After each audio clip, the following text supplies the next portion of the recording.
Michael Fred Phelps II was born on June 30, 1985, in Baltimore, Maryland, the youngest of 3 children to Fred and Debbie Phelps. His father was a state trooper and a former football player, while his mother was a middle school principal who believed deeply in discipline and education. Growing up in a middle-class neighborhood, Michael's early years were marked by a combination of energy, curiosity, and challenges that would later shape his personality and career. He was an active child, often restless, and his mother would later discover that he had attention deficit hyperactivity disorder, ADHD, a diagnosis that made school difficult but also fueled his endless supply of energy. That energy, when channeled correctly, would eventually carry him through countless hours of grueling swim training and allow him to become one of the most decorated athletes in history. Michael was introduced to swimming at the age of 7, largely because his sisters, Whitney and Hillary, were already involved in the sport. His mother thought it was important for him to learn water safety and to find a constructive outlet for his energy. Initially, Michael wasn't particularly fond of the water. He even feared putting his face underwater, preferring instead to float on his back.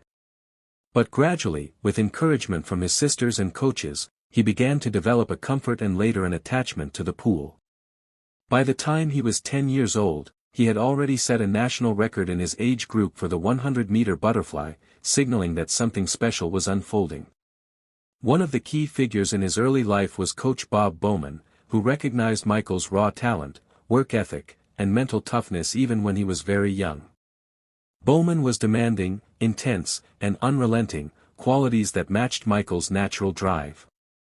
Together, they formed a partnership that would span decades, shaping Phelps into not only a swimmer of remarkable ability but also a competitor of unmatched willpower. Bowman was known for his tough practices, sometimes pushing Phelps to swim thousands of meters in a single day. The young swimmer learned to endure, to embrace the grind, and to convert pain into progress. Outside the pool, life wasn't always smooth for Michael. His parents divorced when he was 9, leaving him emotionally shaken. His father became a more distant presence in his life, and Michael gravitated toward his mother for support. Debbie became both caretaker and motivator, attending meets, encouraging him during tough times, and pushing him to stay focused. The pain of his parents' separation lingered, however, and it sometimes fueled his determination to prove himself. Swimming became more than just a sport, it became an escape, a sanctuary where he could lose himself in the rhythm of the water and the pursuit of excellence. By the time Michael was 15 years old, he had already qualified for the 2000 Sydney Olympics, becoming the youngest male to make the U.S. Olympic SW. Michael Phelps' arrest in 2014 for driving under the influence became a critical moment in his life, a low point that forced him to confront issues he had long tried to bury under training and competition. The incident shook him to the core, not only because it jeopardized his reputation and endorsements but also because it threatened to unravel the carefully constructed identity he had built as an athlete. He checked himself into a rehabilitation facility, an experience he later described as one of the hardest but most necessary decisions he ever made. Inside rehab, he was stripped of the familiar routines of the pool and forced to face his emotions directly. He began to acknowledge the depression and mental health struggles that had shadowed him for years, realizing that his achievements in the water could not shield him from the battles within. It was during this time of reflection and vulnerability that Phelps found new sources of strength. He reconnected with his family, deepened his bond with his then-girlfriend Nicole Johnson, and began working with counselors to manage his mental health. Therapy gave him tools to express himself in ways he had never done before, helping him deal with the pressures of fame and the unresolved pain from his childhood and career. For perhaps the first time in his life, Michael began to separate his sense of worth from his accomplishments in the pool. But even as he worked through personal issues, the competitive fire inside him never fully disappeared. Watching swimmers compete in international meets reignited his desire to return. The thought of walking away from the sport with unresolved feelings gnawed at him. In 2014, Phelps announced that he was coming out of retirement to prepare for the 2016 Rio Olympics.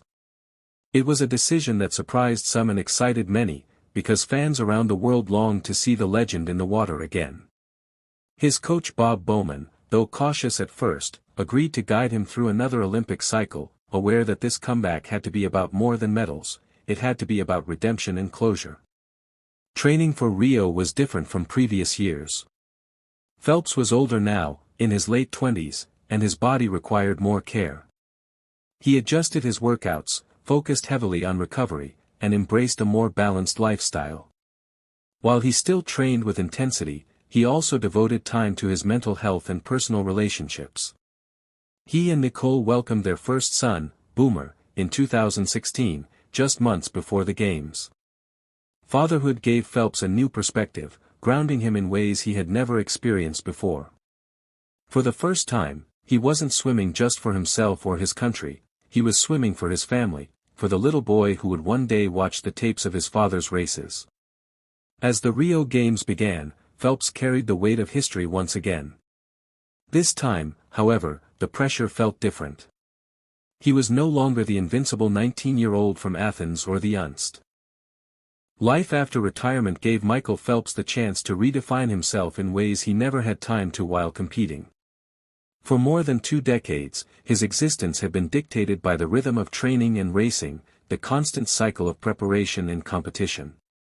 Now, he could shape his days around his family, passions, and the causes that mattered most to him. Yet even as he embraced this new chapter, he carried with him the lessons of his athletic career, the discipline, resilience, and perspective that had made him great in the pool and now guided him on land. One of the areas where Phelps found a profound sense of purpose was in mental health advocacy. His openness about depression and suicidal thoughts broke new ground in the world of elite sports, where vulnerability was often seen as weakness. Instead of hiding his struggles, he made them a central part of his public work, partnering with organizations to promote awareness and access to treatment. He frequently spoke about his darkest moments, not to gain sympathy but to show others that even the most successful athletes could face internal battles. By admitting that he, too, had been broken, he gave permission to millions to seek help. His partnership with mental health platforms, public service campaigns, and speaking engagements helped shift conversations around wellness, turning him into one of the most influential voices in athlete advocacy. At the same time, he expanded the reach of the Michael Phelps Foundation, focusing on water safety education, healthy living, and the development of young athletes. He often reflected on how swimming had saved him, how the pool had given him direction when he was a restless child, and he wanted other kids to have the same chance. Through his foundation's programs, thousands of children learned to swim, gained confidence, and developed healthier lifestyles. He believed that teaching kids water safety was more than just a skill, it was a way to save lives and open doors. Phelps also remained connected to the Olympic movement, attending games as a spectator and commentator. Watching athletes chase dreams reminded him of his own journey, and he took pride in knowing that his legacy had inspired countless swimmers. Younger athletes frequently credited him as their role model, the one who showed them what was possible. While he sometimes missed the thrill of competition, he no longer felt the need to return. Instead, he celebrated the achievements of others, offering advice when asked and enjoying the sport from a new vantage point. His personal life blossomed alongside his professional work. With Nicole by his side, Phelps embraced the role of husband and father with the same intensity that once fueled his training. Family became his sanctuary, grounding him through the ups and downs of life. He delighted in watching his sons grow, teaching them to swim, and sharing with them the joys of sports, travel, and togetherness. He often said that nothing